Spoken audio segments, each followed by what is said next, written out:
everybody, how you doing? Well, that's good. Welcome to the PHLY Flyers Postgame Show presented by Bet365. Download the Bet365 app and use code PHLY365 when you sign up. Whatever the moment, it's never ordinary at Bet365. Well, Hinkle, we hit one of our two bets at Bet365. Joel Farabee, he got that goal, like GaryB said. And he got his 3 shots, but no overtime. Yeah, GaryB, I got to give it to, before we get into today's show, I think we do a pretty damn good job, whether it's me and Kelly, JP, Charlie, whatever it is. I think our show is pretty good. But honestly, you should be tuning in if for no other reason than the predictions of our commenters. Yes. Because they're absolutely killing it. GaryB the last couple of nights, Neil Stradamus, he had the Michkov a couple of goals yesterday. He had the Farabee goal tonight. Neil had a few predictions earlier in the season. Our commenters just on fire. The smartest people in the world. The Flyers, however, not on fire. They lose their 3rd straight game. They lose their first ever meeting to the hockey club from Utah, the Artists formerly known as the Arizona and Phoenix Coyotes.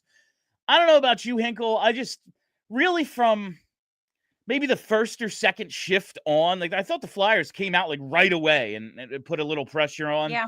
But really after the first 5 minutes or probably less, it was kind of all Utah from the start of this game.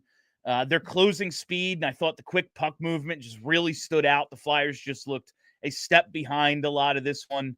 Both teams played at 1 yesterday. It was a back-to-back for both. Flyers just seemed to be feeling it a little bit more.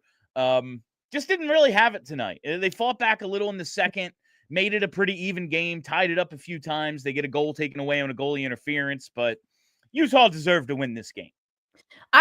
They did. I mean, the Flyers kept me in it just by continuing to kind of chip away. Utah would score, they would score, Utah would score, they would score. But it felt like every Utah goal was the result of just some like real sloppy nonsense by the Flyers. I mean, 2 of the goals were essentially own goals by the Flyers. Anytime that's happening, you're not going to have a good time. So yeah, pretty much start to finish, it was just not the Flyers' night. And it was kind of a bummer because we saw some good stuff from a few guys that just got completely wasted in this one. Yeah, so it ends up Sam Ersson, like you mentioned. That's where I want to start tonight. It's his first game back in a long time. Stopped 10 out of 10 in the first period. Was looking solid, looked like Sam Ersson. And then things kind of started to unravel. You get a side of the net play where puck bounces off his stick, bounces off Ristolainen into the net. You get the deflection in front. Hell of a deflection by Sean Couturier. By Sean Couturier, yeah. Yeah, unfortunately, it was on the wrong net. It might have got the Utah guy's stick, but I'm pretty sure it was Couturier. I think it was. The down low play, the deke, that's just a great one. And even the shorty that ends it to make it 4-2, it's not an own goal, but Morgan Frost with one of the worst giveaways you'll ever see. So a rough night. Ersson ends up stopping 21 of 25 for an .840, gives up 4 goals. But I thought he was one of the guys who definitely deserved maybe a little bit better of a fate tonight. He looked decent in his return. We're never sure what to get when a guy first game back, especially a goalie coming back from a groin injury. It was a groin injury that he ended up re-aggravating. I liked for the most part. I thought Ersson was fine. Yeah, we talked about it in pregame that it was kind of hard to know what you were going to see from a guy that hasn't played in so long. And we kind of talked like if he saw some shots early and was able to stop them, we might see the good version of Sam Ersson. And for the most part, I think we did.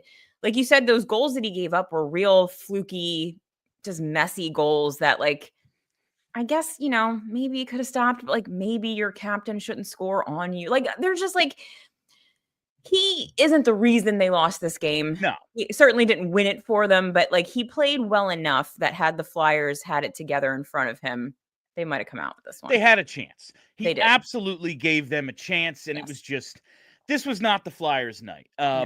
We talked about the Florida and the Boston games. Like, yeah, there's a world where they win both of those games if they just maybe don't self-destruct, if you get a friendlier whistle, whatever it might be. If one of the goalies just makes one more save. Yeah. Sure.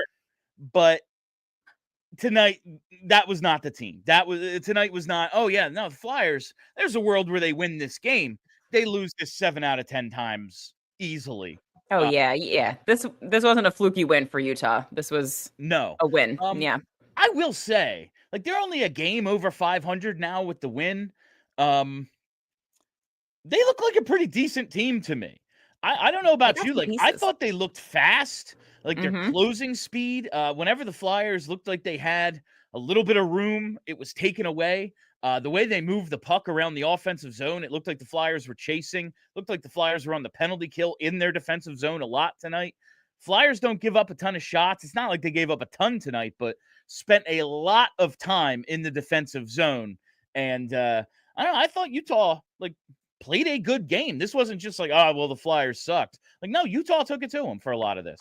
No, they got some good pieces. Like, Keller is obviously very good. Cooley is very good. The goaltender that came out of nowhere, he looked pretty okay. The Flyers didn't really do a ton, but, he made saves when he needed to. It is kind of a shame that this franchise was just kind of starting to trend upwards as soon as they got yanked out of Phoenix or Arizona. But it's always better when teams are not garbage. And Arizona for a long time was just like a Ponzi scheme, money laundering outpost there in the desert that wasn't really trying to win any hockey games. So it's nice to see that this team seems to be putting some effort toward being an actual functional hockey organization. Listen, the Flyers, they lose tonight. Such is life. They dropped their third straight. But the more important thing is there are now 32 NHL arenas in the league. And that will allow the cap to go up, perhaps maybe even more than we thought. And we're a cap team. This is a major market team. You know what I want to do? Spend to the cap no matter what it is. Well, there being 32 out of 32 teams actually, like, with functioning ownership, that's good for us in the long run. So it is good. I'm happy. I wish it could have got solved there. I'm sure there will be hockey in the desert again. I fully believe there will be somewhere between 34 and 40 teams in the next 10 years. It's going to happen, Hinkle. It's going to happen. I can't keep up. That's too many. I'll have to retire. Sorry. I can't memorize all the teams. No, I'm done. I'm done. Yeah, I'm all set. Thanks, guys. But yeah, another thing that I thought stood out tonight, the bet we hit, Kelly, Joel Farabee, he does it again. He does it again. Not only does GaryB, his prediction pays off. He actually gets a goal, scores a goal for the first time in, I don't know, a year and a half. First goal since November 9th. Tied the game. A hell of a play. It was probably going in on its own, but you know what? Make sure. Finish off that dunk, Farabee. Was happy to see. He finishes with 4 shots on goal. That's 8 straight games with at least 3 shots on goal. Bet365, if you keep giving me this plus 150, plus 145 on his shots, I'm taking it. He gets all these shots. I did think it was funny, though. He finally scores. It finally happens. He's contributing to the top line. And what happens, Hinkle? Third period, he's with Cates and Brink. Torts, why? I don't understand what happened there. I hope maybe somebody asked Torts about it. Maybe Charlie can tell us something about it later. But it didn't really make any sense. And I was very happy because here's the thing about Farabee. Like, the reason I think that he's been so frustrating is that he hasn't been playing badly. Like, he's been getting shots. He's been getting chances. He's been all over the ice. It's just not going in. It was somehow more frustrating, but less annoying than the Owen Tippett scoreless streak. Don't ask me to explain why, but it was. So it was really nice to see Farabee get this goal because he needed it desperately. And I'm kind of hoping that this, like, you know how they say, get the monkey off your back. Maybe you start scoring some more. No, and we've seen it, like you said, with Owen Tippett. Suddenly he's on fire. Mm-hmm. He's doing what we expected him to do. I would like to see this get going a little bit for Joel Farabee because whether it's here or as a trade piece, we need him to be good. Yes. Like, you need to give up something good to get something good. Everyone who's like, I'm done with Joel Farabee, I need him gone. Well, then you should be rooting for him the hardest because teams aren't going to trade for a guy who can never score. He has to be good. So I'm happy to see he got one tonight.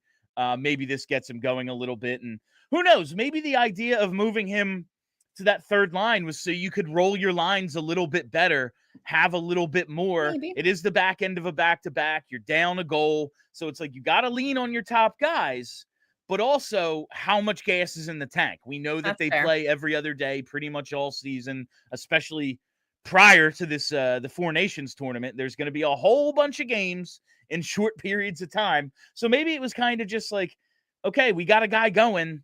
Let's see if we can get him out there with Cates and Brink, and now we can have 3 lines instead of just 2. That's a fair point. Maybe that was the thinking, but I definitely want to ask Charlie about that. Yeah. What did you think of the goalie interference that takes a goal away from that line? Jamie Drysdale appears to tie it up, but it gets taken away. TK's in the crease. I can see it. Here's the thing that I'm finding annoying about this. So, like, so we never knew what goalie interference was, right? Like, for a long time, it was just like, who can say? Spin the wheel. Nobody knows. Now they seem to have settled on if a player is in the crease and they challenge it, it's coming back. And that, I feel like, is too far in the other direction. Yeah, like, we've gone back to the 90s with this. Like, it's no longer just like, did he push the pad in the net? Did he bump him out of the way? Like, it's no longer that. Yeah. It's if the goalie can't get to his spot, if the goalie isn't asked to battle at all, basically. Like, right. That's what it comes down to. If you are in a spot that the goalie needs to get to in the paint, it doesn't matter if there's like significant contact, really, because from certain angles, it was like, did Konechny actually even touch him? It didn't look like he touched him very much. Yeah. Like, I'm not sure he stopped him from making a save. I don't think it actually interfered with him, but he wanted to get to that spot. Maybe he couldn't get his stick in the right area. Listen, I'm rarely shocked by anything that happens in the NHL. Oh yeah, that call was crazy. I'm like, yeah, of course it was. It always is. But as soon as I saw the replay, I was like, yeah, probably not going to count. Yeah, also, like, we have Brian Boucher, who is obviously like the best to have on a broadcast. Like, having a goalie on the broadcast is the best thing ever. So as soon as he says it's coming back, I'm like, all right, well, I guess it's coming back, because, like, who am I going to argue with Brian Boucher? But it's just like, what that says to me is that as a goal scorer, like, you can't be in the crease unless you're like on the other side of the crease from where the goalie is. Like, you can't be near the goalie in the crease at any time, because if you are and you're close enough, like Konechny was, because again, I don't really think he stopped his movement at all. He was just like near him. I guess we're going to see a lot of challenges, which is also annoying because they're not fun. Taking goals away isn't fun. That's the taking goals away isn't fun. This took, I wouldn't say a considerable amount of time, but longer than usual. Yeah. Like, nobody wants that. No. And if you listen to 32 Thoughts, Elliot doesn't just say stuff. And when he's saying, like, everyone thinks this is taking too long and there are too many challenges, but maybe this is one of those points of emphasis first half of the season, so we can get guys in the right state of mind so this doesn't happen constantly in the playoffs. But here's the thing. If you think guys aren't going hard into the crease in the playoffs, you're out of your mind, right? They have to. Like, you have to either let them in the crease or never let them in the crease. Like, the reason we took away the crease rule is because we understood that, like, they got to crash the net. Like, you have to get in there. And, like, as you said, the goalie, I think there is some onus on the goalie to, like, fight for his position. Like, it's one thing to, like, push the goaltender or hit the goaltender or lay on the goaltender. You know what? Like, there's a million ways that you actually interfere with the goalie making a stop. Being near him in the paint doesn't seem like it to me. And it sucks because Drysdale, we talked about this in pregame, didn't know what we were going to see from him. He had a pretty good game, and it would have been really nice for him to be rewarded with that goal. He did. And I'm going to come back with Jamie Drysdale and his return tonight, because I did think he played well. But first, I got to tell you about our friends at Ace Hardware Home Services. If you've got a leaky pipe, Ace Hardware Home Services is around the block with everything you need to fix it, including the person to do the fixing. If you've got air conditioning issues like I did a few months ago, they've got a person for that. And that faucet you said you'd fix last fall, guess what, dude? It's December. Maybe it's time to call someone. We all think we're going to get around to that project, but maybe we just aren't going to do it. Maybe we're not quite as good as at what we think we're good at. You know, as men, we're like, oh, I can fix that. And it's like, no, I'm not as good as that guy on YouTube. Well, guess who is? It is your friends at Ace Hardware Home Services, because they're not just the helpful hardware folks anymore. They're the helpful home service and repair folks. So from plumbing to heating and cooling, they've got the trusted pros to keep your home humming all year long. Ace Hardware Home Services, they're bringing helpful home, the helpful you love from the store, now to your front door. Visit Ace Hardware Home Services online at acehardwarehomeservices.com to get you started on your next project. And while we're here, sometimes you need someone to fix up your home. Sometimes you need someone to fix up you. And that's where Rothman Orthopedic comes in. That's great. It was all right. If you've got aching joints, if you've got cramping hands, or if you've got a back out of whack, Rothman's got you. At Rothman Orthopedics, they practice specialized care, and it's been their passion for over 50 years. Their mission, it's high-quality, compassionate, and affordable care rooted in research leading to new treatments and better outcomes. Each Rothman doc is laser-focused on their specialty, whether it's hip, knee, spine, you name it. They have a team for each body part right in your backyard, so you can get back to skating, scoring goals, dropping the gloves, whatever your specialty is, because they're Rothman Orthopedics and they specialize in you. Rothman Orthopedics, specializing in orthopedics and you. Visit rothmanortho.com/PHLY to learn more and make an appointment today. Yeah, so maybe it was Jamie Drysdale dropped by Rothman Orthopedics to get I think it was a shoulder, but whatever it might be. Jamie Drysdale, he and Nick Seeler both played well tonight, I thought, and that's been the pair that we've, like, on paper, it makes sense, and we've seen them be good, and we've seen them be really, really bad together. But for their first game together in quite a while, I thought he was good. But before we finish that, well, someone who's always good he's available now. It is Charlie. Philadelphia's #1 hockey beat writer, Charlie O'Connor, coming to us live from the Wells Fargo Center. Charlie, before we get started here, your thoughts on the game and any standout post-game comments.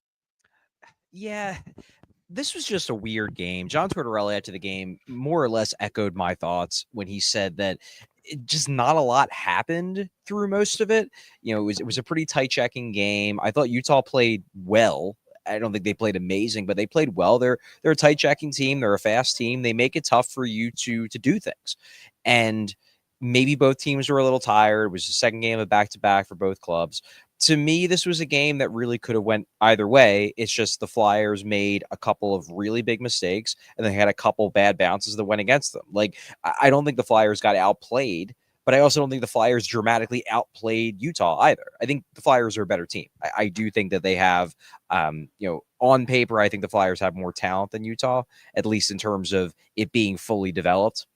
Like, obviously, they have guys like Logan Cooley who are real, real good, but they're not what they're going to be in a couple of years. Whereas the Flyers probably have more guys who are what they're going to be, or at least are closer to their ceiling than Utah does. And then Utah has a bunch of guys who are just sort of plugs, in my opinion.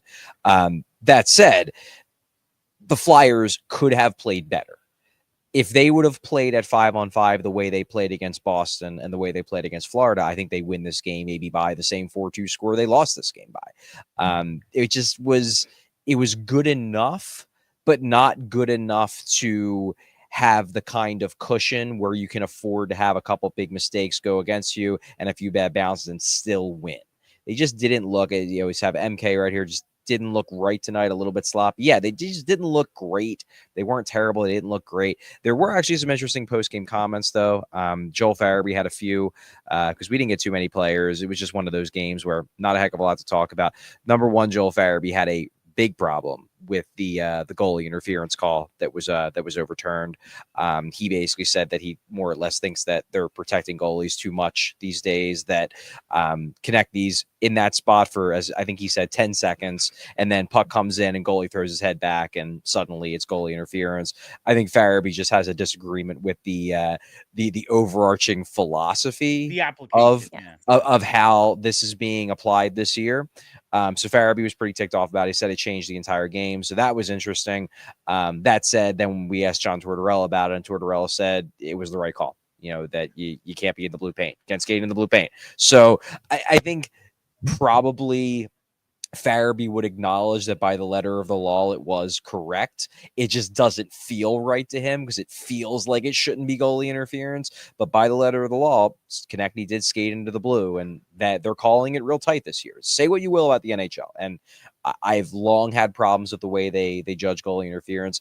I think this year they are being more consistent. They are being more consistent with, if a player skates into the blue even a little bit, even if it seems like a BS goalie interference, they're going to overrule for goalie interference. And that's what they did on that particular play. That's what more or less what John Tortorella said, but that doesn't mean Joel Farabee has to like it. And I think that's kind of where he was coming from. The other interesting thing he said was, we asked him obviously about him scoring that goal, and he basically poo-pooed it. And he said, honestly, I feel bad that I stole the goal from Nick Seeler. So that's classic hockey teammate answer. Yeah. Listen, you finish the dunk, man. Make sure it goes in. Make sure it goes in. Yeah. Plenty of ridiculous bounces in this game went against the Flyers. And not wrong. To get back to Farabee's goalie interference sentiment and what you were saying, Charlie, that was me and Kelly's reaction. Was when you see the replay, the way it's been called this year, it doesn't feel like a coin flip. Like, it was so many years, like, we look at goalie interference and you're like, I don't know. No idea how they're going to come down on this one. And when you see it, it's like, well, this is how they've been calling it. So more than likely coming back, and it did. So bummer for everyone. Definitely a bummer for Jamie Drysdale, who could have tied the game in his return. That would have been real cool. But such is life for the Flyers tonight. Just, a game where they didn't quite have it. I do want to ask about another player who made his return, Sam Ersson. The numbers aren't great. Ends up stopping 21 of 25. But like you said, couple of bounces, a real bad giveaway by Morgan Frost at the end. I don't think he won you the game, Sam Ersson, but I thought he gave them a chance. What did you see in his first game back? Yeah, one thing about Sam Ersson that I really do like as a journalist, because obviously I have to cover and interview these guys on a daily basis, is he has a real good sense of self-awareness. And I thought his personal evaluation of his play was really accurate. And what he basically said was he felt real good in the first period. Second period, maybe he didn't feel as good. And he said straight up, and I think this is the best way to describe it. He's like, I don't think any of the goals were ones that I'm saying to myself, man, I wish I had that back. But by the same token, I need to find a way to stop one more. I need to find a way to get a couple more stops for the team. It's not like any of them I thought were bad goals, and he agreed. But it was just that he's like, look, it's my job to stop the puck. Some of them were stoppable, like the Logan Cooley play. Like, that's a real good play by Logan Cooley. He's a real talented player. That wasn't an unstoppable play. If he reads that a little bit differently, maybe he doesn't commit so far to the one side and he's able to stop him with a lunging glove or whatever. Again, not a bad goal. It's a really nice play, but it's not an unstoppable goal. And I think that's kind of where his head was at, where, nothing that he's going to be turning over in his head. Like, how did I mess that up when he's going to sleep tonight? But he's just has a generalized feeling of, man, I wish I could have stopped one or two more. I wish I could have found a way to read that play a little bit better, anticipate that a little bit better, and get my team an extra save or two and give us a chance to win the game. So I think that's where his head was at. I don't think he was bad. I think he was fine.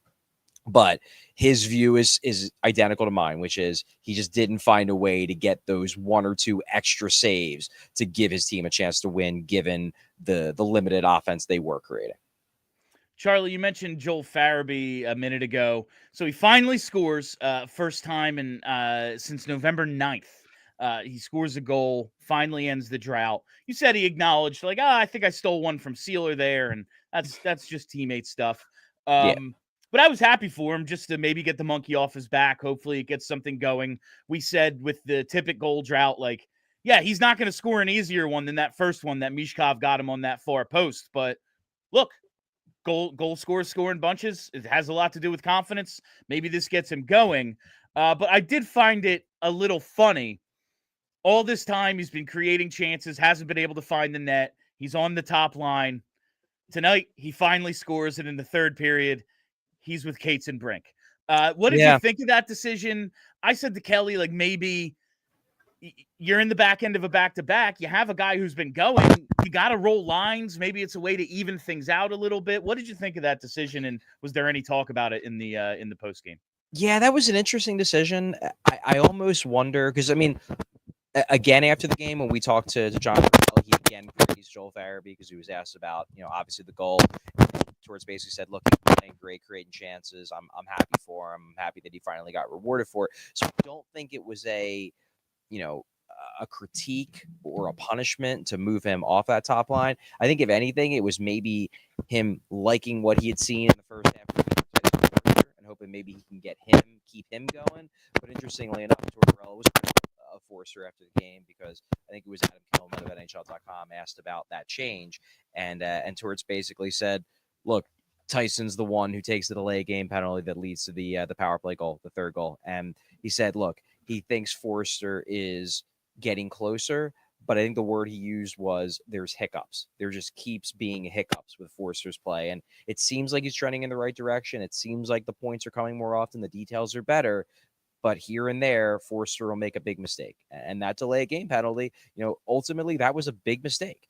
It may not have been if the Flyers penalty kill was firing on all cylinders like it was a few weeks ago, but right now they're struggling a bit.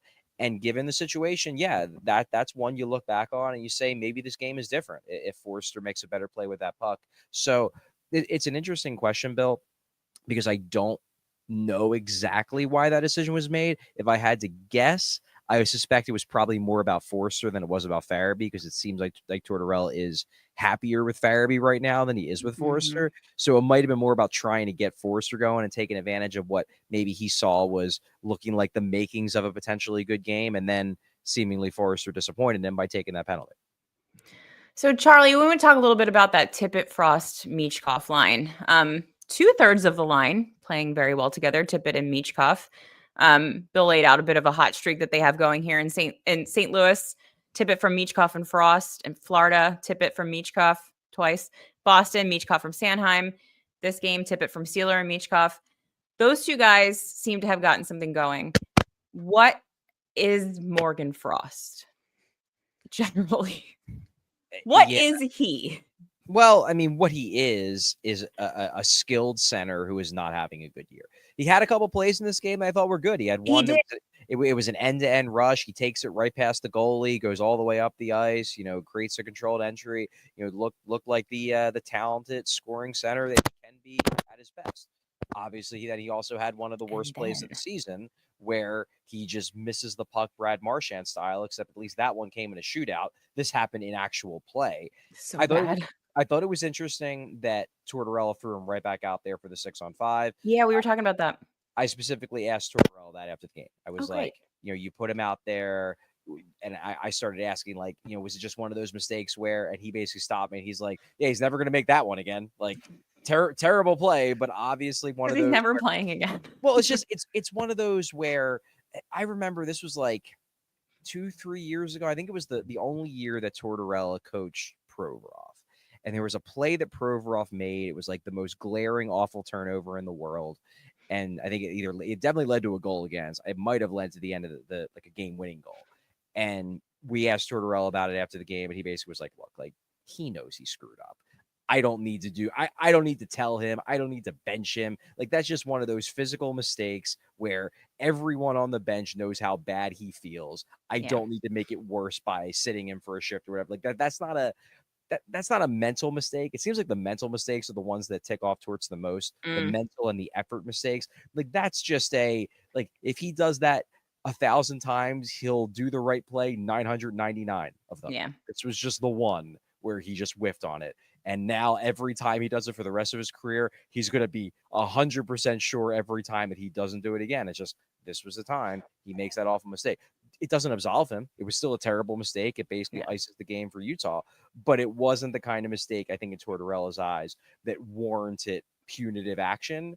because I think there's probably an element from Tortorella's perspective of like, there's no punishment I can give him that is going to hurt more than what he's putting himself through after making a play like that. Like, he did that in front of his home crowd. The entire arena now hates him. And maybe some of the people will forgive him, some won't. But like, everyone is livid at Morgan Frost, and Morgan Frost knows that, you know, that he messed up and he's going to be embarrassed about it. And I guess Tortorella thought that like that was enough, and he didn't need to make it even worse for the kid.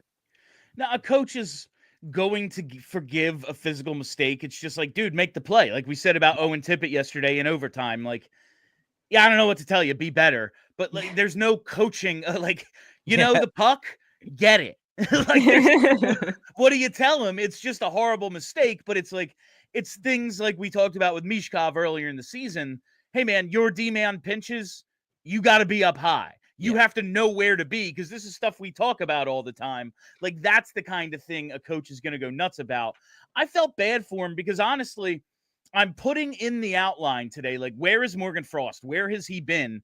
His two wingers have been really good for like a week, 2 weeks. It's a fair point. And he's nowhere. And then suddenly he started like being noticeable. He actually made some plays tonight and was not just a passenger on that line for some time. And then, of course, makes like the blunder of the game. More than anything, I felt bad. I was like, that sucks. Like, 2 steps forward, 1 step back. Once again with Morgan Frost, it just seems as if he is he's a toilet. Like, it really is the Tortorella toilet seat. Toilet seat is closed this season. It's not open. Yeah. What did you? I just looking at what they've done in the back end of back-to-backs this year, Charlie. They're 1-3-0. They just didn't really seem to have it tonight. Do you think that means anything? It's a 4-game sample size, but what do you think about that? Yeah, Tortorella was asked that too. And Tortorella more or less was just like, I don't know. We got to win games. He's like, I don't know if there's something to it. We're talking about relatively small samples here. There might be something to it. That said, in this game, Utah was coming off of a game yesterday too. They're tough games. You know, the second game of back-to-back are tough games. The Flyers have had a tough schedule. Like, this wasn't just second game of back-to-back. This was 3 and 4. They've had a couple other 3 and 4s where, you know, the legs, I'm sure, are extra heavy because they're packing everything in a short period of time. It's been a strange schedule. I can tell you, as someone who covers the team, it's been weird and it's been exhausting at times. So I get it. That said, yeah, when it comes down to it, you got to play the games on your schedule and you got to win them. And I think this 3-game stretch is very frustrating for me because I do think they are playing better structurally. And given the fact that I think these are 3 consecutive games, because even this game, and I thought they had a lot of mistakes they made at 5-on-5, they still won the 5-on-5 advanced stat battles. Like, they led in expected goals, they led in high danger chances. Like, they had the edge at 5-on-5, and they had the edge at 5-on-5 in their previous 2 games as well against Florida and Boston. And to come out of those 3 games with an 0-2-1 record, that's a real disappointment because it feels like, you know, maybe you couldn't win all 3, but it feels like you could have won at least 2 and maybe all 3, given the fact that you played well enough to win all 3 of these games. It's just that 2 of them, you kind of blow them because you don't make the right plays or you make actively bad plays at pivotal moments. This one, you get some bad bounces, you make some really bad mistakes, and boom, there you go. You lose to a team that you're probably a little bit better than. It just feels like, if we're talking about this team being a bubble playoff team, it feels like these are 3 games where in March you're going to look back and say, like, man, that just, it feels like it's a missed opportunity where they should have came out of this with at least 4 out of 6 points. Instead, they come out of this with 1 out of 6 points. And I just feel like they might regret that come March if they're still in the playoff race. So we talked about the goalie interference, but I thought Drysdale and Sealer together were pretty good tonight, Charlie. Drysdale maybe benefiting from, you know, some fresh legs. He hasn't played in quite a while. Looked like he scored a game-tying goal. It gets taken away. Nick Sealer, a couple of assists tonight. He's +2. That pair has been up and down. We look at it and go, it makes so much sense on paper, and we've seen it go kind of back and forth, but I thought they were good tonight. What did you think of Jamie Drysdale overall in his return to the lineup? I was impressed. I was really impressed by Drysdale. What I liked about his game the most is I liked the decisiveness. I thought with the puck, and not even just when he's trying to make plays in the offensive zone. I thought in the defensive zone too. He was moving the puck quickly. Even when he was along the boards, it was just like quick ups. Push the puck to a teammate. Up the boards if you're rimming it or whatever. He was making smart, decisive plays, and I have to wonder if that might have been what they have been telling him, because look, we can speculate all we want. We asked Jamie Drysdale after the game today, because we obviously interviewed him. It was our first time we've been able to interview him since everything. Drysdale didn't come out and say it, but his answer strongly hinted that he's been healthy for a bit. And because he was talking about how the boys were rolling, and it was very much hinting at yeah, I probably could have come back a little bit ago, and they kept me out because, number one, the defense was playing well. Number two, and I think this is probably part of it, they wanted to get some extra time working with him, with him, keeping him off the ice, because they know they have to basically rebuild this guy's game. They need to do a Ristolainen style reclamation project where they need to reteach this guy how to play hockey the way they want him to play. I do wonder if maybe we saw a little bit of the fruits of that in this game, because I'm sure he's been doing a lot of one-on-one work with Brad Shaw, with Angelo Ricci, the skills coach, just a lot of remedial work. Maybe you're seeing some of the rewards from the work that I'm sure he's been doing with the coaching staff over this past month. I don't know if it's going to stick. I guess we'll see. And I definitely got the sense from Drysdale, the way he was answering questions, that he's been wanting to come back for a while, and that it's been the team not putting him in the lineup, not him not being available. That said, if it serves a purpose in making him a more complete player and making him be much better in the second half of the season, as opposed to where he was the first 15 games of the season, then maybe it'll be worth it in the end. Yeah, I thought decisive was 100% the word. We've seen him when he struggles. It looks like he's thinking. You can see the wheels turning. Do I pinch here? Oh no! And you're fast, dude. Just make the play. I thought he was playing very free, and that allowed him to be decisive. And I hope that sticks, like you said, because he has traits. He has abilities that even if you make a mistake, you can recover. You'll be okay. You're faster than everyone out there, basically. Right. You are a good player. You will be fine. Just it's the indecisiveness when you get caught in between, then you can't recover. And I think we saw hopefully the beginning of that tonight. I liked what I saw a lot out of Jamie Drysdale. Charlie, the penalty kill gives up another goal tonight. Is this just it's not the same as last year? They're regressing a little bit. Maybe it's just some bad luck. What are you seeing out of this PK? Well, it's probably a little bit of everything. The goal they give up tonight, Scott Lawton nearly scores right before. Maybe last year he finishes on that, and they never have the opportunity to score on the power play because it's a shorthanded goal, and all the life is sucked out of them because they just gave up a shorthanded goal. Obviously, the Flyers were finishing on more of their shorthanded chances last year. I thought tonight they seemed a little bit more aggressive, trying to take the puck down the ice, with the puck and create chances. So I like that.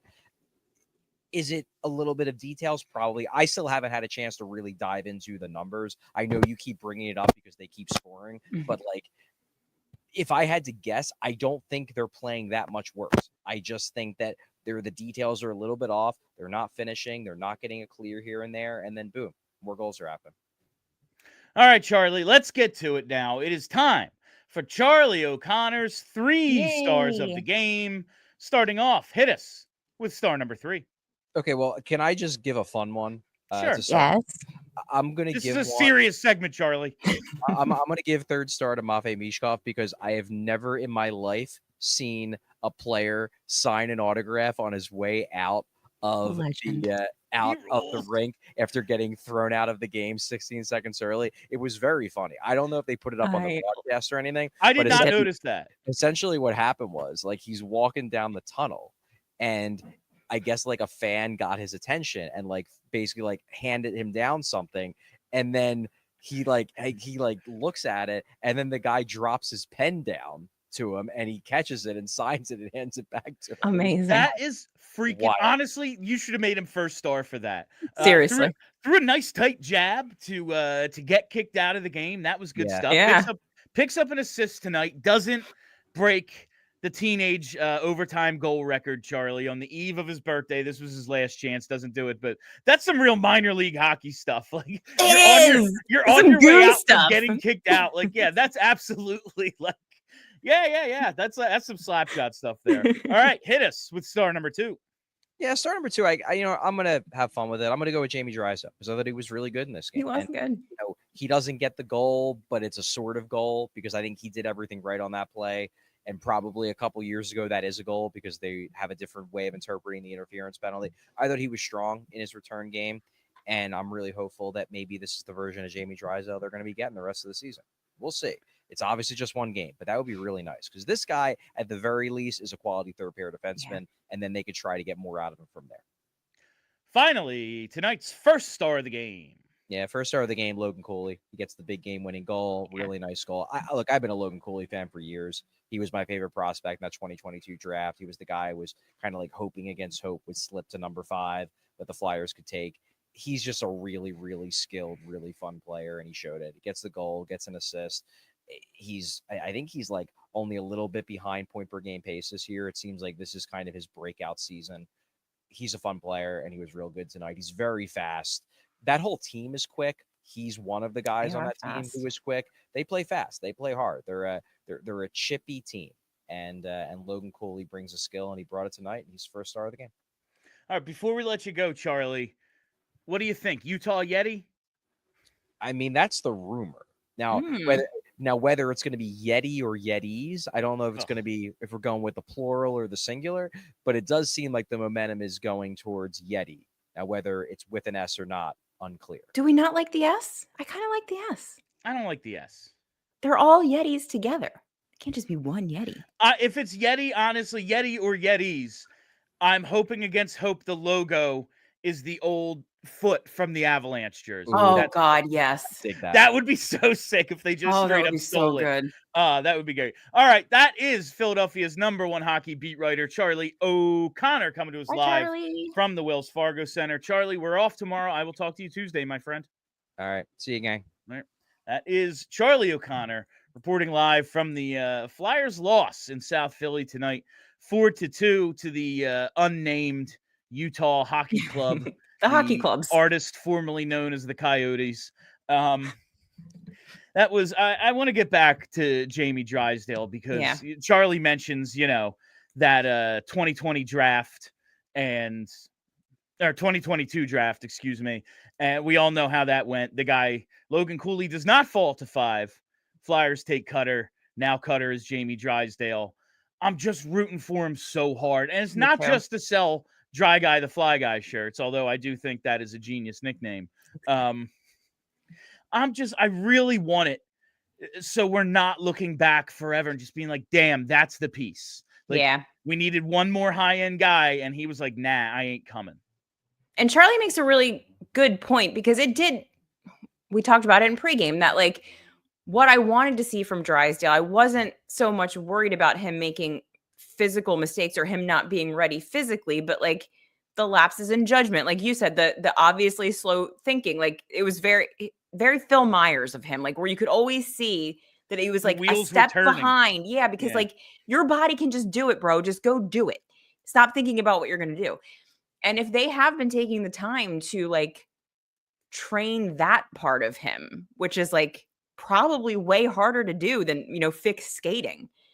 And if we're starting to see that working, like that's really promising because that's really what they need to fix. Like Buddy has the tools physically. Like they don't really need to fix his body. He's got to stop thinking so much. Just be dumb out there. And I think like you look at where Travis Sanheim was and where he is now. You look at Ristolainen, where he was, where he is now. If it's in him, and my God, you watch the physical tools, you go, it might be. It really might be. You got to think they can bring him out. How long it takes, I have no idea, man. Like Rasmus Ristolainen's 30. I finally like him. Travis Sanheim's 27, 28. I finally like him. Like, you get him young, you get your hands on him before he Yeah. has like 400 games played and he's a lost cause. So maybe it's there, but really liked what I saw tonight. It was very encouraging. Now, listen, Yes. when he came over in the Anaheim trade, still hurt, but we just saw that we saw the momentum. We saw him just kind of be able to push himself, and then it didn't last. You know, he was just kind of going on adrenaline. That's the word I'm looking for. He's just going on adrenaline. This is his first game back. You know, he's excited to be back, and like he's saying, "Oh, I could have played." He wants to be in there. Right. Let's see if he can keep it going once it's not just like, "Oh, I'm back and I'm fresher than everybody. Everyone on the ice tonight playing in the second of a back-to-back, and I haven't played in a month." Like, let's see if he can maintain it. He's got to string them together. It was absolutely at least an encouraging sign tonight. Better than playing bad. Yeah, exactly. Good. Yeah. Better than bad. Good is better than bad. Many people are saying this. Before we wrap up tonight's show, it's Empire Today time. 1-800-588-2300 Empire Today. With Empire Today, you get shop at home convenience, the right product for your needs, quick and professional installation, and a price match guarantee. I've been telling you for like a year now, Empire Today, you know they're the number one place for new flooring. They're the tippy top. So they have copycats, but those copycats, they can't beat Empire on quality, service, or speed. So what do? Oh, we have the lowest prices. Empire won't do that because they don't want to put a bad product in your home. The Empire philosophy is to help you find what you need, not overwhelm you with thousands of choices and substitutes. What they leave out of their selection, just as important as what they put in. That's why they have a state-of-the-art selection and the best product team that exhaustively combs through thousands of product samples each year to find the perfect styles. And you can see those styles with the virtual floor designer. It's a great way to see how new floors will look in any space. All you have to do is snap a picture and instantly see how the new floors will look in your room. So schedule a free in-home estimate today. All listeners can receive a $350 off discount when they use promo code PHLY. Restrictions apply. See empiretoday.com/PHLY for details. While we're here, it's time. It might be time to chill. That's right. It's time to chill with an ice cold Coors Light. You know, work, social media, everything. We're worked up, and the Flyers get us more worked up than anything somehow, even after all these years to doing this, Kelly. I get nuts about this team, and that's why sometimes I need to chill. There's no better way to chill than with an ice cold Coors Light. So whether you're freaking out about can Dry Guy become the guy, will Michkov get another overtime winner, who is the goalie going to be, whatever it is, you need to find the Blue Mountains in your fridge and enjoy a beer as cold as the Rockies, because when everything surrounding your favorite hockey team is on fire, sometimes you just got to chill. Make the most of the times you choose to chill. Choose Coors Light. Get Coors Light delivered straight to your door or find a store near you by going to CoorsLight.com/PHLY hockey. Celebrate responsibly. Coors Brewing Company, Golden, Colorado. I do want to talk about Mish a little before we get to the super chats, Hinkle, because that line, it's going right now, or at least 2/3 of it is going. I did like what I saw from Frost in some areas tonight. And it's a shame he makes that mistake, but also you got to get going a little here. Like, the people are so many people every time I tweet about Frost, it's just like, he stinks. He's done. Get rid of him. Contract year coming up small. I'm like, I know. I get it. But they have no other options right now. Right now, they got nobody. Like, I know I tweeted tonight, like, nice knowing you, Morgan, but you can't take him out of the lineup.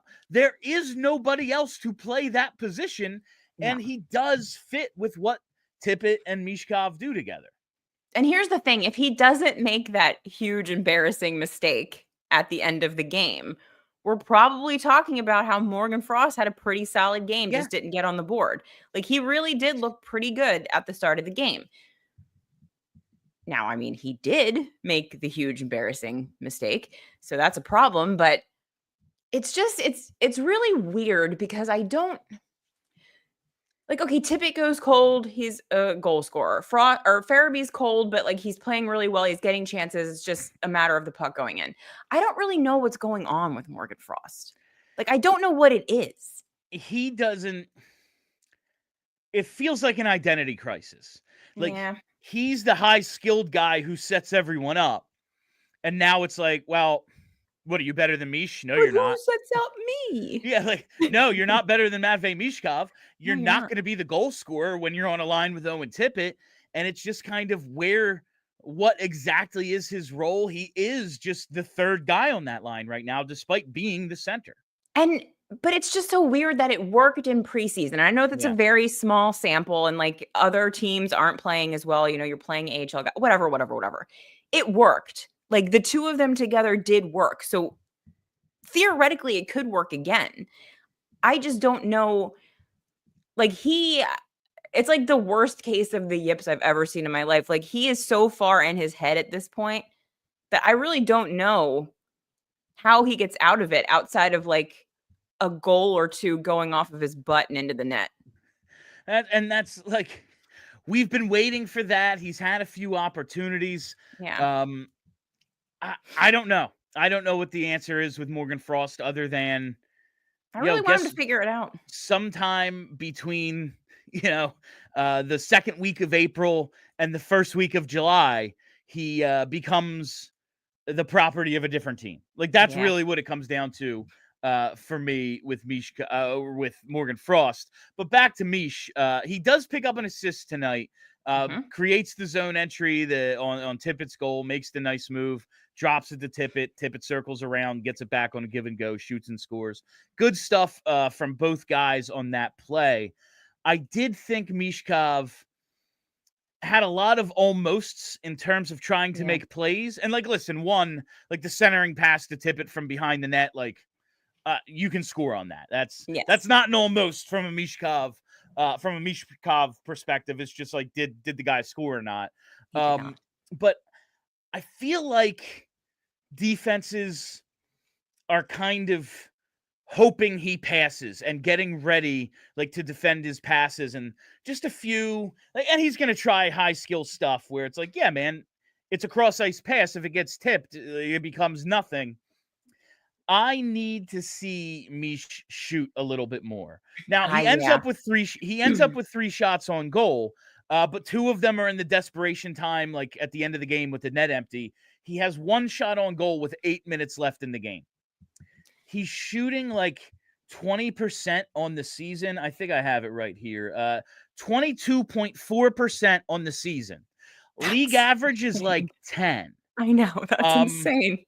Shoot more. And Shooting I realize that he's shooting that high because he's being selective. He's not firing everything. Like he's the leader in like every category amongst rookies. And now he's like second in penalty minutes because he had 12 penalty minutes tonight. He jumped to the top of that amongst rookies too.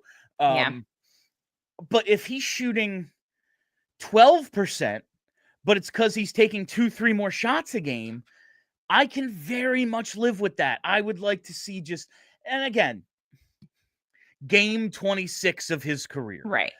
And he's 25 points in 26 games. Like these are low, like these aren't complaints. These are like the lowest possible level gripes of like what's the next level for him? Because he's already like surpassed. Oh, he's a damn good rookie. He is, if not the winner of the Calder Trophy, gonna be a finalist. Yes. Unless he gets hurt like in the next game, Kelly, it didn't go to overtime tonight. I don't have this power. If I had this power, they'd have more than 0 Stanley Cups. Yeah, that's all I'm saying. It's just like, no, I know. What's the next thing with Michkov? I'd like to see him be a little more aggressive, taking the puck to the net himself. Yeah. And I'm sure that will come with time. Once it's less about, okay, I'm going to get lost in the offensive zone and then someone's going to find me because I snuck up on them, and more about breaking a defender down when I have the puck. And that's just, it's game 26. That will come. I'm absolutely positive of it. It's just one thing I see. I'm like, you could score even more, I think. And that's crazy to say because he leads all rookies in goal scoring. Part of me wonders if it's like a combination of like him, because he very clearly like wants to be like the best guy. Like he wants to be like the best teammate. He wants to be the best flyer. He wants to be the best player. Like part of me wonder if it's like him trying to like shake this selfish jerk like rumor that was kicking around before we got him. And he's like, no, look how unselfish I am. I'm going to distribute to my teammates. I'm going to get them points. And then also I wonder if it's like Charlie says, he's an offensive genius.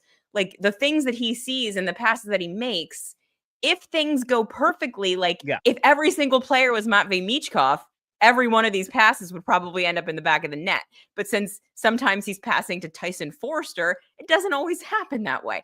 So it's just, he's probably just feeling things out. And I agree, it would be nice if you're a little bit more selfish with the puck. And he probably will be at some point. But, you know, like you said, game 26. Like, did you see the it was a video I saw going around on, it was either Twitter or Blue Sky tonight, but just like an interview, a sit down with a scout from the Capitals from when he was being drafted. And it's like an old clip of him saying, like, I've never, like, he was legit rude to me, basically. Like, and now he's sitting down with that scout, and Misha's like, yeah, my bad. I would handle that differently now. Like, I was, I was 17. Right. Like, and honestly, God, yeah. He probably goes sooner if he is more mature. I know, that's the thing. We're kind of lucky that he was a little bit of a dick. Yeah, it worked out for us. And maybe you want to see Michkov go head-to-head against one of those teams that passed on him. Like, say the team that passed on him at 5, the Montreal Canadiens. And maybe head-to-head with Lane Hudson, who could be one of the other finalists for the Calder Trophy. Well, you can do it in Montreal with PHLY and Philly Sports Trips. Go to allphly.com right now. Check out this road trip. We're doing April 4th to the 7th. All sorts of different packages and price points, but you can get round-trip airfare. You can get a hotel stay, all-inclusive tailgate, meet and greet with Brian Propp, and game tickets, all through allphly.com and Philly Sports Trips. It's going to be an awesome time. Kelly's going to be there. She's basically a Canadian. She has all sorts of plans for this thing already. Charlie says it's one of his favorite cities to travel to every single year. I think he's trying to milk a second trip by going to the first part of the Four Nations because he already knows he's going on this one. I think he's trying to go twice this year. That's how much he loves Montreal. I cannot think of a better Christmas present, whether you're treating yourself because you're not going to get exactly what you want this year, or there's a Flyers fan who's just as much of a diehard in your life as you are. That's why you're listening to this show. Cannot think of a better Christmas present than seeing the Flyers up in Quebec, Kelly. Gotta go to Quebec. Nothing like that ice fishing in Quebec. All right, let's hit those super chats, Brenna. All right, we have this first one here from JH. I realize this is on me because we're remote. I have to make my screen bigger so I can see it. Matvei Michkov knows the assignment. Russian Bryce Harper. He does know. Did you notice that on the broadcast, signing the autograph? They didn't show it on the broadcast, but okay. I did see a tweet or whatever you call them on the other one, video of it, and it was fantastic. He really does know the assignment. Are you pro or anti-ski? I'm not saying that. I'm calling them tweets. You're calling them tweets. Yeah, they're tweets on the other website.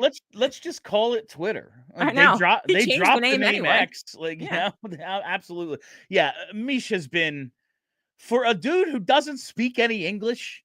I know. And like, I gotta believe the culture in Russia a little different than like Philly sports maniacs the way we are here.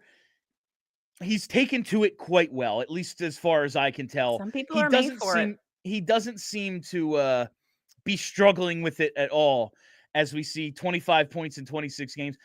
I was just thinking, the Carnival.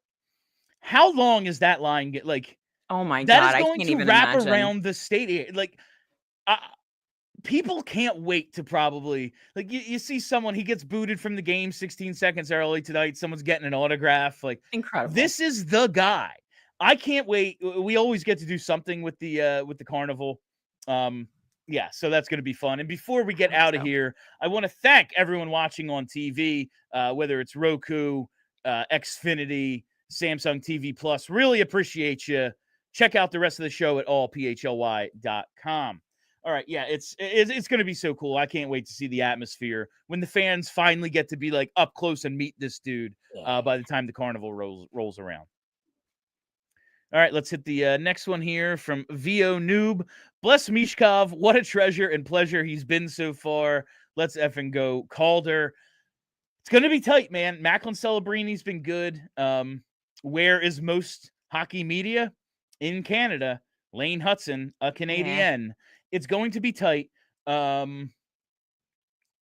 He's killing it, though, man. He's just got to keep it up. He hasn't slowed down.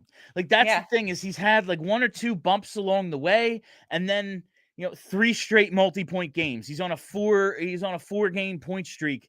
He seems to be adjusting well. Like the thing about a few weeks ago when I'm just talking, hey, it seems as if he plays his best games with a few days off. And then you look at his numbers in back-to-backs. It's like, well, actually, he has a point in 3 of the 4 back-to-backs, and 2 of them are multi-point games. Like, I don't know. Maybe he's just good. Maybe he wears down a little. He's not in the best shape. Well, he's got 3 overtime winners. Like that's after 60 minutes, he goes out there and then wins the game for them. So who the hell knows? But he is he's been as promised thus far. Indeed. All right, let's see this next one from Patrick. Legend Matvei Michkov tries to take ref's whistle after he blows it in his ear over and over. That's what the misconduct was. I did not notice that either. Is that really what happened? I didn't notice that. Because, I mean, he did throw a stiff punch. I really want that to be true. To take the ref's whistle. If that's true, might he be suspended for that? I don't think you're allowed to, you're extra not allowed to do that. That is so freaking funny. I need to get clarification on that. Yeah. Hopefully, if they practice tomorrow, Charlie will be down there and we'll be able to talk about it on Tuesday's show. Oh my God, that is so effing hilarious. That's great stuff. He was he was trying to punch over the ref. Like, he was mad, man. I love how mad he gets. He's not just a fancy Russian, Nope. He's not that he's not Pavel Datsyuk. Like, yeah, but it's very much a stereotype. Like, you look at the way Malkin played, you look at the way Ovechkin played, they were mean, borderline dirty, Yes. Like, and in Malkin, I don't know if it was even borderline. It wasn't borderline, freaking dirty. Yes. And I haven't seen that out of Mish yet, but I wouldn't mind it. I just talked on the last show. You weren't there, Kelly, when I laid out my case for Jacob Trouba. Oh no. I think we need to be a little dirtier. Like, honestly, if we're going to take all these penalties, why not hurt someone along the way? Sometimes you need someone who crosses the line. He crosses it. Like, he leaps over it. All the way over. With his elbow. It has nothing to do with, winning games or thinking he's still a really good player. No, I know. He's not. I don't want to be the team retaliating all the time. Sometimes I want to be the team drawing the 17 minutes in penalties. All right, let's get the next one here from Hattrick Patrick. Send Bedard an offer sheet in a few years. There's very few things I like more than an offer sheet, Kelly. And they've started back up. It's happening. You look at what Philip Broberg's doing in St. Louis. People are gonna, it's a copycat league. People are gonna take notice. Yep. All right, I think that is all of the super chats. Oh, Ava. Oh, Ava. Awake. All right, she likes your treat. She's such a doll. Thank you, Ava. Right. And that is all the time we have for you on PHLY Flyers postgame, brought to you by Bet365. Download the Bet365 app. Use code PHLY365 when you sign up. Whatever the moment, it's never ordinary at Bet365. As mentioned, we are off tomorrow. We'll be back with a pre and post game Tuesday. Is that how it goes? Oh, there. Look at that. Perfect, Brenna. You can see the schedule right there. Pre and post game Tuesday, 4:00 Wednesday. It goes from there. So that's our schedule this week. So tune in. Make sure you're following us on YouTube so you never miss a live show. Hit that reminder bell. You get those notifications. Search PHLY Flyers wherever you get your podcasts, and follow us on Twitter at PHLY_Flyers. That's it for us. I'm Bill Matz. That's Kelly Hinkle. Until Tuesday, let's go Flyers.